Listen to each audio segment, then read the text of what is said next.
नमस्कार बंधुरा सकले केमन आछो आशा करी भालो आछो। এই প্রচণ্ড গরমে সকলে খুব সাবধানে থেকো।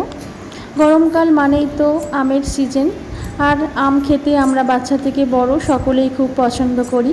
তার উপর যদি হয় এরকম ঠান্ডা ঠান্ডা ম্যাঙ্গো কুলফি, তাহলে তো আর কথাই নেই। তো আজ আমি যে রেসিপিটা বানাবো সেটি হলো ম্যাঙ্গো কুলফি। আজ তোমাদের সঙ্গে সেটা শেয়ার করে দিচ্ছি। ম্যাঙ্গো কুলফি বানানোর জন্য আমি 4টি একেবারে ঘরোয়া গাছ পাকা আম নিয়েছি। আমার বাপের বাড়ি থেকে আনা নিজস্ব গাছের পাকা আম, খুব মিষ্টি। এই আম দিয়ে আজ বানাচ্ছি। প্রথমে একটি আমকে আমি ছুরির সাহায্যে মুখের চারদিকটা এরকমভাবে কেটে নেব। এরপর ছুরি দিয়ে আটির চারধারগুলো একটু আলগা করে দেব, যাতে সহজে আটিটা কিছু সাঁড়াশি জাতীয় জিনিস বা ছুরির সাহায্যে বা আমি এরকম একটা প্লাস নিয়েছি, এর সাহায্যে আটিটা উঠে আসে। এইভাবে তুলে নিলাম আটিটাকে। সব আটিগুলোকে আমি এরকম করে বের করে নেব। সব আমের আটিগুলিকে আমি এইভাবে বের করে নিয়েছি। এরপর আমি কুলফিটা তৈরি করে নেব। তার জন্য কড়াই বসিয়ে কড়াইতে আমি সামান্য একটু জল দিয়েছি। এরপর আমি 600 গ্রামের মতো দুধ নিয়েছি। কড়াইয়ের মধ্য দিয়ে ভালো করে ফুটিয়ে নেব। এরপর আমি একটি পাত্রে 4 চামচ গুঁড়ো দুধ নিয়েছি। গুঁড়ো দুধটিকে ভালো করে গুলিয়ে নিয়ে কড়াইয়ের দুধের সঙ্গে মিশিয়ে দিলাম। গুঁড়ো দুধ দিলে কুলফির স্বাদ খুব ভালো হয়। এরপর আমি স্বাদ মতো চিনি দিয়েছি। মিষ্টির স্বাদটা যে যার স্বাদের ওপর নির্ভর করে, কেউ কম মিষ্টি পছন্দ করে, কেউ বেশি মিষ্টি পছন্দ করে, এটা তোমাদের স্বাদ অনুযায়ী দিও। আমি একটু কমই চিনি দিয়েছি, কারণ আমি কনডেন্স মিল্ক ব্যবহার করব।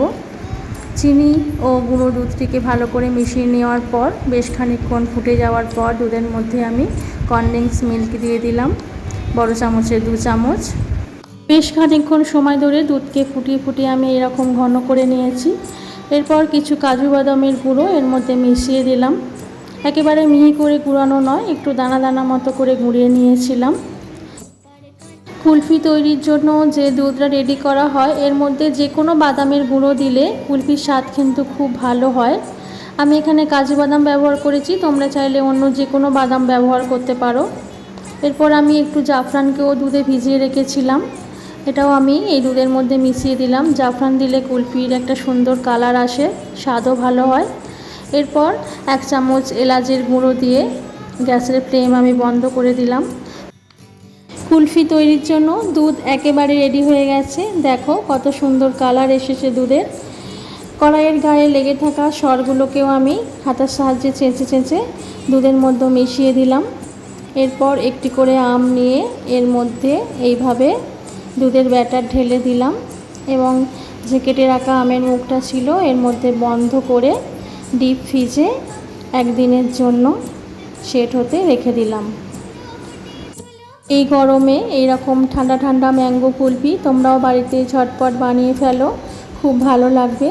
আমার এই রেসিপিটা তোমাদের কেমন লেগেছে লাইক, শেয়ার ও কমেন্ট করে জানিও। আমার পাশে থেকেও আমার চ্যানেলটিকে সাবস্ক্রাইব করে দিও। ফিরে এলাম 1 দিন পর। দেখো আমগুলিকে আমি ফ্রিজ থেকে বের করে নিচ্ছি। দেখো এবার আমি ছাড়িয়ে দেখাচ্ছি। এই ঠান্ডা অবস্থাতেই একটি পিলারের সাহায্যে আমি ছাড়িয়ে নিলাম। এরকম শক্ত ঠান্ডা থাকতে থাকতেই আমগুলিকে ছাড়িয়ে নিতে হবে। এরপর আমি কেটে দেখাচ্ছি। দেখো কুলফিটা কত সুন্দর আমের মধ্যে জমে গেছে। একটি আমকে আমি এইভাবে রিং সাইজের কেটে নিচ্ছি, আর একটি আমকে আমি লম্বালম্বিভাবে কেটে নিয়েছি। দুটো আমের মধ্যেই দেখো কুলফি কত সুন্দর বসে গেছে। খেতেও খুব সুস্বাদু লাগবে। কাজু বাদামের টুকরোগুলি মুখের মধ্যে পড়বে, খুব সুন্দর লাগবে।